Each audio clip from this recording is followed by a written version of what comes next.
Micro finance ಕಿರುಕುಳಕ್ಕೆ ಬೀಳುತ್ತಾ break. ರಾಜ್ಯಪಾಲರ ಅಂಗಳವನ್ನು ತಲುಪಿದೆ ಸುಗ್ರೀವಾಜ್ಞೆಯ ಚೆಂಡು. ಈಗ ಮುಖ್ಯಮಂತ್ರಿಗಳ ಗ್ರೀನ್ ಸಿಗ್ನಲ್ ಕೂಡ ಸಿಕ್ಕಿದ್ದಾಯಿತು, ಕ್ಯಾಬಿನೆಟ್ನಲ್ಲೂ ಕೂಡ ಒಪ್ಪಿಗೆ ಸಿಕ್ಕಿದ್ದಾಯಿತು. ಈಗ ರಾಜಭವನಕ್ಕೆ ತಲುಪಿದೆ, ಅಂದರೆ ಫೈನಲ್ ಟಚ್ ಸಿಗ್ತಾ ಇದೆ. ಇನ್ನೊಂದು ಇವತ್ತು ಬಹುಶಃ ರಾಜ್ಯಪಾಲರು ಅದನ್ನು ಕಂಪ್ಲೀಟಾಗಿ ಓದಬಹುದು, ಅಂಕಿತ ಹಾಕಬಹುದು. 2 ಅಥವಾ 3 ದಿನದಲ್ಲಿ ಅದು ಕಾಯ್ದೆಯಾಗಿ ಕಾನೂನಾಗಿ ಜಾರಿಗೆ ಬರುತ್ತೆ ಸುಗ್ರೀವಾಜ್ಞೆ ಮೂಲಕ. ನಾಳೆ ಅಥವಾ ನಾಡಿದ್ದು ರಾಜ್ಯಪಾಲರ ಅಂಕಿತ ಬೀಳಬಹುದು. ಅಂಕಿತ ಹಾಕಿದರೆ ಕಾನೂನು ಜಾರಿ ಆಗುತ್ತೆ.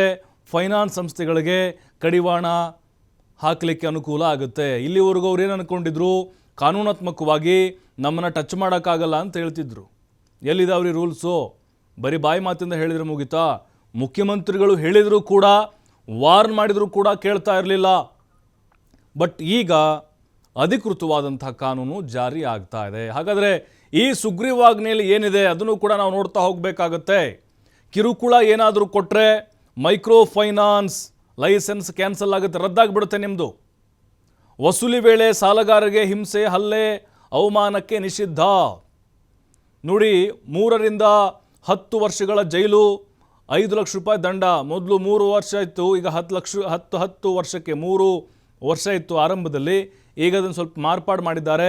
10 ವರ್ಷದವರೆಗೆ ಜೈಲು ಶಿಕ್ಷೆ, 5 ಲಕ್ಷ ರೂಪಾಯಿ ದಂಡ ಇರುತ್ತೆ. ಬಲವಂತವಾಗಿ ಸ್ಥಿರಾಸ್ತಿ ಮತ್ತು ದಾಖಲೆನ ಪಡೆಯುವ ಹಾಗಿಲ್ಲ, ಗೂಂಡಾಗಳ ಬಳಕೆ ಮಾಡುವ ಹಾಗಿಲ್ಲ, ಮನೆ ಹತ್ರ ಹೋಗಿ ಟಾರ್ಚರ್ ಮಾಡುವ ಹಾಗಿಲ್ಲ, ದೈನಂದಿನ ಕೆಲಸಗಳಿಗೆ ತೊಂದರೆ ಕೊಡಬಾರ್ದು.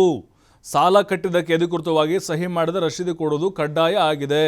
ಸಾಲಗಾರರು ಬಡ್ಡಿ EMI ಡೀಟೇಲ್ಸ್ ಕೇಳಿದರೆ ಸಂಸ್ಥೆಗಳು ಕೊಡಬೇಕಾಗತ್ತೆ. ಫೈನಾನ್ಸ್ಗಳು ಕಡ್ಡಾಯವಾಗಿ ಸ್ಥಳೀಯ ಕಚೇರಿಯನ್ನು ನೀವು ಹೊಂದಿರಬೇಕು. ಎಲ್ಲೋ ಮನೇಲಿ ಕೂತ್ಕೊಂಡು ಬೇರೆ ಕಡೆ ಕೂತ್ಕೊಂಡು ವ್ಯವಹಾರ ಮಾಡೋ ಹಾಗಿಲ್ಲ. ಕಂಪನಿಗಳು, ಲೇವಾದೇರಿ ಸಂಸ್ಥೆಗಳು ನೋಂದಣಿ ಮಾಡಿಕೊಳ್ಳೋದು ಕಡ್ಡಾಯ ಆಗಿದೆ. ಸುಗ್ರೀವಾಜ್ಞೆ ಹೊರಡಿಸಿದ 30 ದಿನದ ಒಳಗಡೆ ನೋಂದಣಿ ಪ್ರಾಧಿಕಾರದಲ್ಲಿ ನೋಂದಣಿಯನ್ನು ಮಾಡಬೇಕು.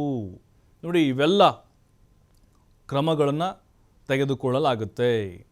ಮೈಕ್ರೋ ಫೈನಾನ್ಸ್ನಲ್ಲಿ ಸಾಲ ಯಾರು ಪಡೆದುಕೊಂಡಿದ್ದೀರೋ ಅವರು ಈ ಎಲ್ಲದನ್ನು ಓದಬೇಕು.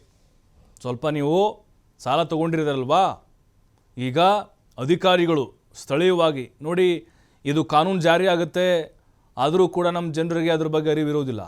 ಪೊಲೀಸರು ಮತ್ತು ಸ್ಥಳೀಯ ಅಧಿಕಾರಿಗಳೇನಿದ್ದಾರೆ, ಜಿಲ್ಲಾಧಿಕಾರಿಗಳು ಇದಕ್ಕೆ ಸುಪ್ರೀಂ ಆಗಿರ್ತಾರೆ ಜಿಲ್ಲಾ ವ್ಯಾಪ್ತಿಯಲ್ಲಿ. ಹಾಗಾಗಿ ಅಧಿಕಾರಿಗಳನ್ನು ಪ್ರತಿಯೊಂದು ಹಳ್ಳಿಗಳಿಗೆ ಕಳಿಸಿ ಎಲ್ಲೆಲ್ಲಿ ಸಾಲ ಜಾಸ್ತಿ ಆಗಿದ್ದು, ಸಾಲ ತೆಗೆದುಕೊಂಡಿದ್ದಾರೋ ಅಂಥವ್ರಿಗೆ ಈ ಕಾನೂನಿನ ಬಗ್ಗೆ ಅರಿವನ್ನು ಮೂಡಿಸಬೇಕು. ಬರೀ ಜಾರಿ ಮಾಡಿದರೆ ಆಗೋದಿಲ್ಲ. ಏನಾಗುತ್ತೆ ಈ ಒಂದು ನಿಯಮಗಳನ್ನು ಉಲ್ಲಂಘಿಸಿದರೆ? ಸಾಲ ಪಡೆದುಕೊಂಡಂಥವ್ರಿಗೆ ಯಾವ ರೀತಿ ಅನುಕೂಲ ಆಗುತ್ತೆ? ಇದು ಮೈಕ್ರೋ ಫೈನಾನ್ಸ್ ಸಿಬ್ಬಂದಿಗಳ ಕಾಟಕ್ಕೆ ಹೇಗೆ ಬ್ರೇಕ್ ಹಾಕುತ್ತೆ? ಇದೆಲ್ಲವನ್ನು ಕೂಡ ಅವರ ಗಮನಕ್ಕೆ ತರಬೇಕು. ನೋಡಿ, ಮೈಕ್ರೋ ಫೈನಾನ್ಸ್ ಸಿಬ್ಬಂದಿ ಇನ್ಮೇಲೆ ನಿಮ್ಮ ಆಟ ನಡೆಯೋಂಗಿಲ್ಲ. ಹೇಗೆ ನೀವು ಸಾಲವನ್ನು ಕೊಟ್ಟಿರ್ತೀರೋ ಅದೇ ದಾಟಿಯಲ್ಲಿ ಸಾಲ ವಸೂಲಿ ಮಾಡಬೇಕು. ಬಲವಂತ ಆಗಿರ್ಬೋದು, 5 ಗಂಟೆ ಮೇಲೆ ಹೋಗೋದು, ಟಾರ್ಚರ್ ಮಾಡೋದು, ಕಿರುಕುಳ ಕೊಡೋದು ಇನ್ಮೇಲೆ ಮಾಡೋ ಹಾಗಿಲ್ಲ. ಆತ್ಮಹತ್ಯೆ ಮಾಡಿಕೊಳ್ಳುವಂಥ ನಿರ್ಧಾರ ಯಾರೆಲ್ಲ ಮಾಡಿದಿರೋ ಈ ಕಾನೂನನ್ನು ಸ್ವಲ್ಪ ಓದಿ. ನಿಮ್ಮ ಪರವಾಗಿದೆ, ಬಡವ್ರ ಪರವಾಗಿದೆ. ಅವ್ರ ಕಿರುಕುಳಕ್ಕೆ ಬ್ರೇಕ್ ಹಾಕುತ್ತೆ ಈ ಕಾಯ್ದೆ.